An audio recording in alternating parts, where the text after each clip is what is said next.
Άλλη μια μεγάλη μαζική επίθεση με UAV και πυράβλους συμπεριλαμβανομένων υπερηχητικών ζυργών εξαπέλυσε χθες βράδυ ο ρωσικός στρατός κατά στόχων στην Ουκρανία, πλήττοντας πολλές στρατιωτικές εγκαταστάσεις, καθώς όπως ανακοίνωσαν και οι Ουκρανικές ένοπλες δυνάμεις δεν κατάφεραν να αναχαιτήσουν κανέναν από τους 6 ζυργών και τους 23 Ισκαντέρ,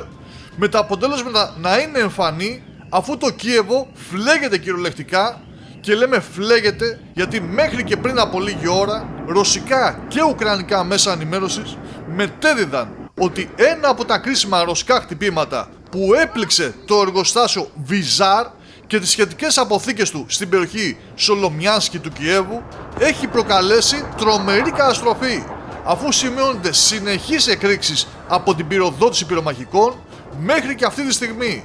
που είχε ως αποτέλεσμα να εκενωθεί εν μέρη η πόλη Βισνέβε που βρίσκεται δίπλα και στην οποία, όπως αναφέρεται, υπάρχουν θύματα. Και αυτό γιατί το εργοστάσιο Βιζάρ παρήγαγε εξαρτήματα για πυράβλους κρούς Νέψουν και πυράβλους εδάφους αέρος PV-55 για το σύστημα πυραυλικής αεράμινας S-300. Όπως ανακοίνωσε το Ρωσικό Υπουργείο Άμυνας, αυτή η σφοδρή επίθεση πραγματοποιήθηκε ως αντίπεινα σε μεγάλη ουκρανική επίθεση με UAV 625 σε αριθμό, την οποία απέκρουσαν οι Ρώσοι σχεδόν ολοκληρωτικά, αλλά παρόλα αυτά, όπως αναφέρουν ρωσικές πηγές και οι Ουκρανικές ένοπλες δυνάμεις, χτυπήθηκαν τελικά κάποιοι στόχοι όπως τα δηληστήρια Γιάροσλαβ και το Novatek Ust-Luga.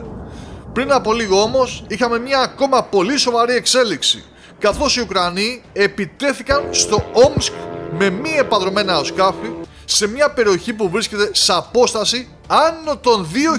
2.000 χιλιόμετρων από την Ουκρανία και χτύπησαν το εκεί δηληστήριο. Άμεσα ουκρανικά κανάλια ανακοίνωσαν ότι υπάρχουν πληροφορίες πως η Ρωσία ετοιμάζει νέα μαζική επίθεση εντός των επόμενων 72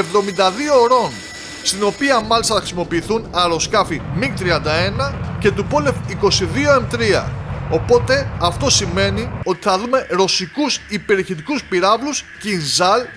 και όσο το Κίεβο θα επιμένει να χτυπάει μέσα στη Ρωσία, τόσο θα εντείνει και η Μόσχα την ισοπαίδωση στο Κίεβο.